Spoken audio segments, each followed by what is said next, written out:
Bonjour, bienvenue sur Salarié Affranchi. Dans l'actualité d'aujourd'hui, nous parlerons du Tether qui perd sa première place comme stablecoin à la place Dans l'actualité d'aujourd'hui, nous parlerons du Tether qui perd sa première place comme stablecoin devant l'USDC. Ensuite, nous parlerons de BitMEX qui rachète l'une des plus vieilles banques d'Allemagne. Puis, c'est l'Éthiopie qui envisage de se tourner vers le Bitcoin pour regagner sa souveraineté. Et nous finirons par le partenariat de Google avec Coinbase et BitPay pour stocker des cryptos dans sa carte. GlobalCryptoPress.com nous parle du Tether qui perd pour la première fois son rang de numéro 1 des stablecoins. Pour l'auteur de cet article, cette situation était prévisible pour qui observe les chiffres. Il cite son collègue du New York News Desk qui, dans son rapport de fin d'année, rappelait que l'USDT et le Tether déclinaient. Détenteur de 75% des parts de marché en début d'année, il n'en détenait plus que 50% à la fin de l'année. Parallèlement, l'USDC a vu sa capitalisation quadrupler, passant de 4 milliards de dollars US à 41 milliards. Les 39,1 milliards de capitalisation du Tether ne sont pas suffisants pour garder le premier rang des stablecoins. L'USDC prend donc le lead sur le protocole Ether. Bien que sur l'ensemble des blockchains, le Tether domine encore. Les statistiques prédisent un renversement de situation. Les défenseurs du Tether avaient affirmé dans un premier temps qu'ils disposaient de fonds placés dans le monde entier afin de répartir le risque. Mais l'emplacement de ces fonds n'a jamais été révélé et des doutes planent même sur les montants avancés. L'USDC, par contre, fait montre de plus de transparence et des sociétés dignes de confiance comme Coinbase, Cycle, Bitmain sont derrière Center, le consortium où les dollars sont transférés d'une banque avant que de nouveaux USDC ne soient créés. Toutes les stablecoins valent $1 US. L'utilisateur a la liberté de choisir l'une ou l'autre. Tether, pourtant longtemps en situation de monopole, leur a donné une raison de choisir une autre alternative. Dans le journal du coin, on parle de BitMEX qui s'immisce dans la finance traditionnelle en s'offrant une banque allemande. La plateforme spécialisée dans les produits dérivés de crypto-monnaies BitMEX revient de loin. Poursuivie en justice aux États-Unis par la CFTC, Commodity Futures Trading Commission, elle avait consenti à payer la rondelette somme de 100 millions de dollars US en août 2021.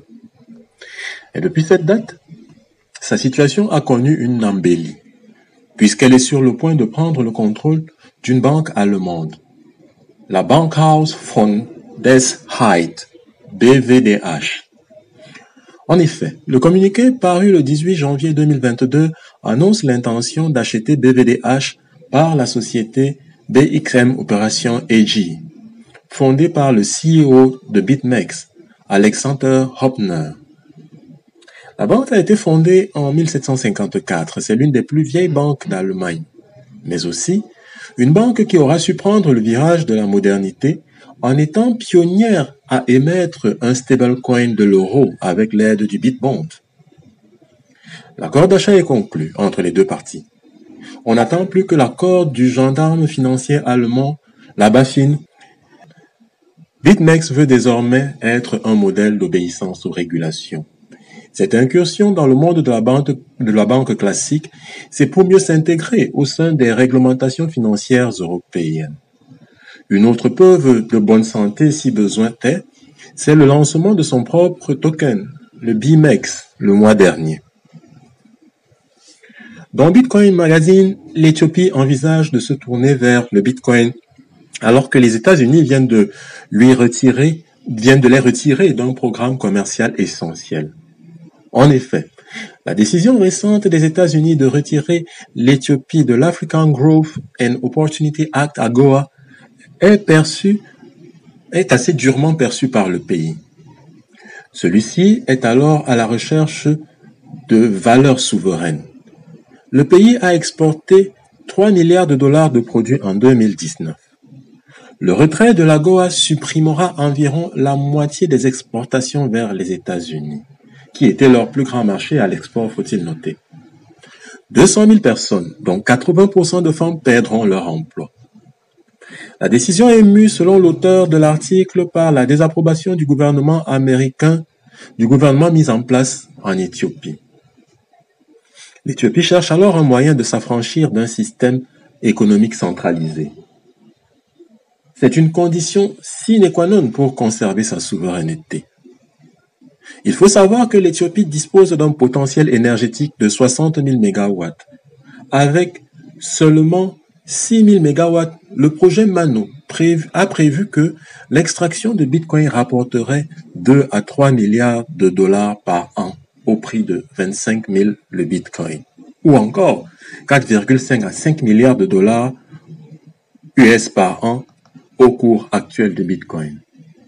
Un autre projet, le projet GERD, serait capable de générer 6 000 MW à lui seul et serait parfait pour l'exploitation du Bitcoin.